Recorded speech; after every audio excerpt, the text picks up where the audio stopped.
তাওহীদি জনতা, ওঠো, জাগো, হিম্মত করো, সাহস সঞ্চার করো। এই শিরকের সকল অক্তপাশের সকল বন্দিশালা ভেঙে গুড়িয়ে দিতে হবে। আইনের বিরুদ্ধে কোন আইন পরিষদ, কোন সংসদ যদি কোন আইন পাশ করে, গোটা সংসদ হবে তাগুত।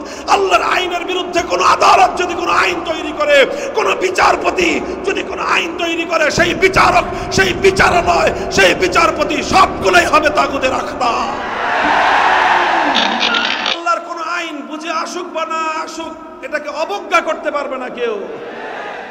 আল্লাহর আইনের প্রতি অবজ্ঞা করা, আল্লাহর আইনের প্রতি প্রশ্ন তোলা, আল্লাহর আইনকে বাতিল করা, আল্লাহর আইনের জায়গায় বিকল্প আইন তৈরি যারা করবে তাদেরকেই বলা হবে তাগুত। কারণ নিরঙ্কুশ ভাবে আইন তৈরি করবার সর্বোচ্চ ক্ষমতাটা কার? আল্লাহ। এটা হলো তাওহীদ ফিল হাকিমিয়া।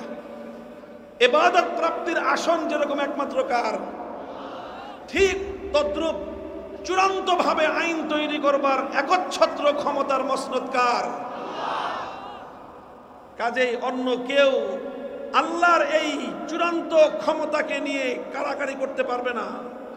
এটার সঙ্গে আল্লাহর প্রতিদ্বন্দ্বী হতে পারবে না, আল্লাহর সঙ্গে সংঘাতে লিপ্ত হতে পারবে না, আল্লাহ পাকের আইনের বিপরীতে অবস্থান গ্রহণ করতে পারবে না। আল্লাহর আইনের বিরুদ্ধে যায় এমন কোন অবস্থান, আল্লাহর আইনের বিরুদ্ধে কোন অবস্থান কোন ইমানদার বান্দা গ্রহণ করতে পারে না। বলবেন তাহলে মানুষ কি কোনো আইন করতে পারবে না?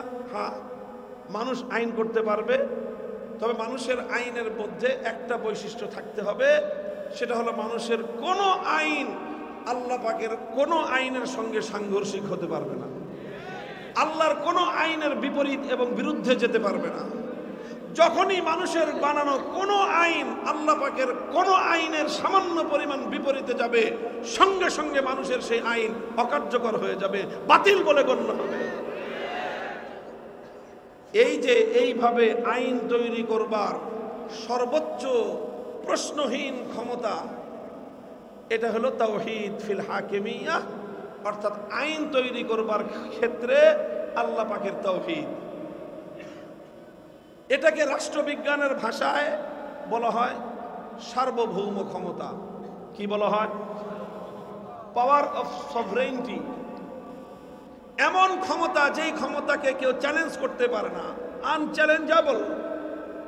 এমন চূড়ান্ত ক্ষমতাকেই বলা হয় আইন করার এমন চূড়ান্ত ক্ষমতা, সর্বোচ্চ ক্ষমতা, প্রশ্নহীন ক্ষমতা, এটাকেই বলা হয় সার্বভৌম ক্ষমতা।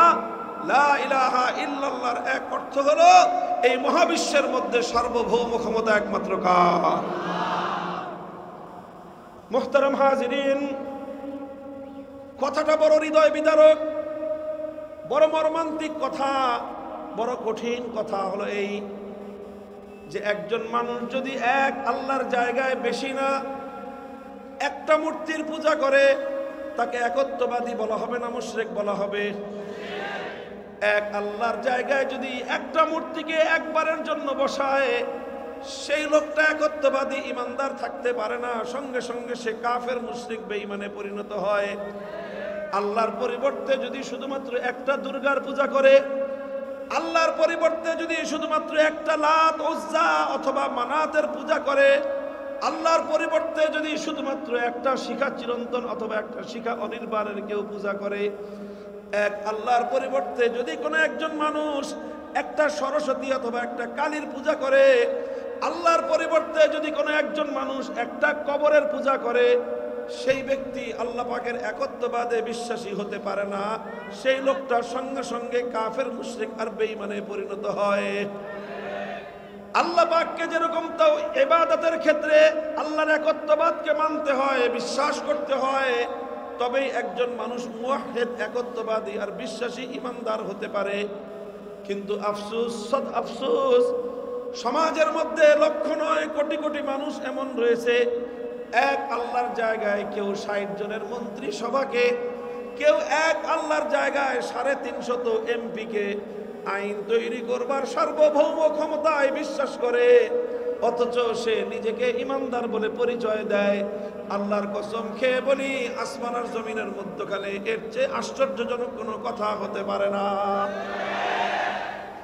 তুমি এক দুর্গাকে আল্লাহর সমকক্ষ সাব্যস্ত করলে তুমি বেঈমান, অথচ তুমি আইন তৈরি করবার ক্ষেত্রে এক আল্লাহর সঙ্গে শত শত মানুষকে শরীক করতেছো, তাহলে ইমানদার থাকো কিভাবে? দুঃখ এবং পরিতাপ লাগে।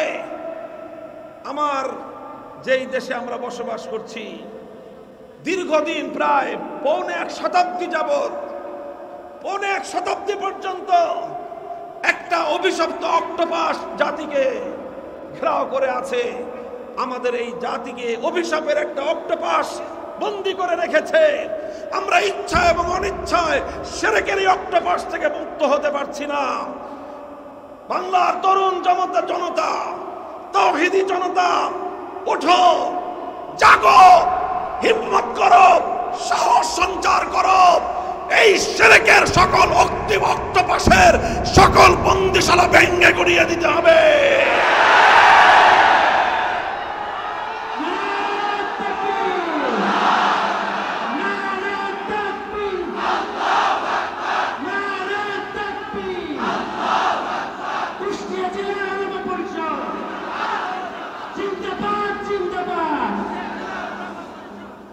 মুহতারাম হাজিরিন, কথাটা পরিষ্কার, এই কথা আমি আর লম্বা করতেছি না। আল্লাহর পরিবর্তে আল্লাহর আইনের বিরুদ্ধে কোনো বাদশা যদি আইন করে, সেই বাদশাকে বলা হবে তাগুত। আল্লাহর আইনের বিরুদ্ধে কোনো রাষ্ট্রপতি যদি আইন করে, সেই রাষ্ট্রপতি হবে তাগুত। আল্লাহর আইনের বিরুদ্ধে কোনো প্রধানমন্ত্রী যদি আইন জারি করে, সেই প্রধানমন্ত্রীকে বলা হবে তাগুত। আল্লাহর আইনের বিরুদ্ধে কোনো মন্ত্রী পরিষদ যদি কোনো আইনকে বৈধতা দান করে, সেই মন্ত্রী পরিষদ হবে তাগুত। আল্লাহর আইনের বিরুদ্ধে কোনো আইন পরিষদ, কোনো সংসদ যদি কোনো আইন পাশ করে, গোটা সংসদ হবে তাগুত। আল্লাহর আইনের বিরুদ্ধে কোন আদালত যদি কোনো আইন তৈরি করে, কোন বিচারপতি যদি কোনো আইন তৈরি করে, সেই বিচারক, সেই বিচারালয়, সেই বিচারপতি সবগুলোই হবে তাগুতের আখড়া।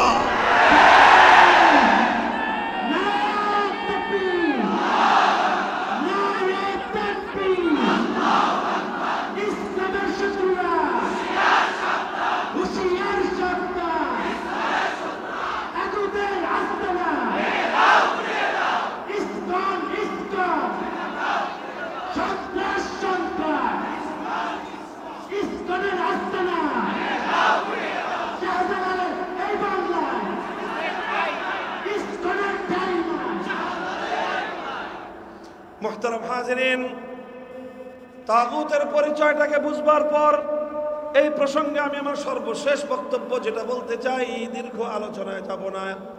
এটা আজকে আমি আমার আলোচ্য বিষয় হিসেবে সিলেক্ট করেছিলাম না, কিন্তু প্রসঙ্গ এবং সময়ের দাবি আমাকে এদিকে নিয়ে আসলো।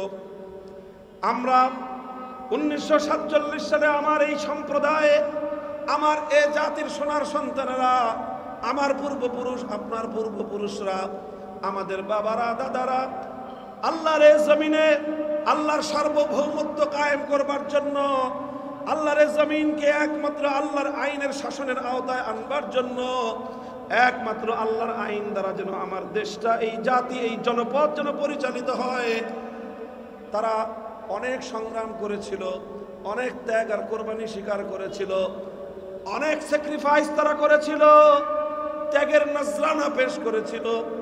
দুর্ভাগ্যজনকভাবে আমাদের পূর্বপুরুষরা অনেক ত্যাগ স্বীকার করার পরেও আমাদের পরবর্তী প্রজন্মের দুর্বলতার কারণে তাদের সেই দীর্ঘদিনের সংগ্রামের সুফসল এখনো আমরা ঘরে তুলতে পারি নাই।